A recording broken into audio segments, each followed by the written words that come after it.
there's a huge movement of men going into, and people going into, but men primarily going into the Orthodox churches, because my one aunt, my mom's cousin, she recognized this 30 some years ago. She goes, we were talking about churches for me to go to. She goes, you should go to the Orthodox churches because that's masculine church. Those are guys, or that's a church set up for men.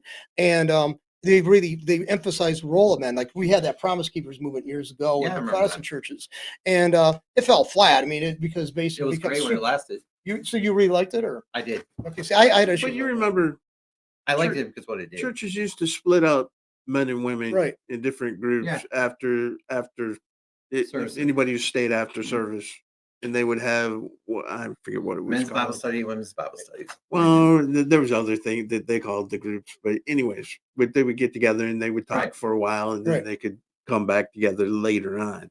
Right. But isn't the Bible? I mean, if you read it, it's about a bunch of masculine men. Right. And then they had roles, they had expectations, they had duties to But perform. it's another thing that they tried, and I think the reason it's a national story is because they're so upset that they failed at what they're trying to emasculate Right. Christianity. They tried it. That's exactly what they did. I mean, I remember my friends saying this stuff.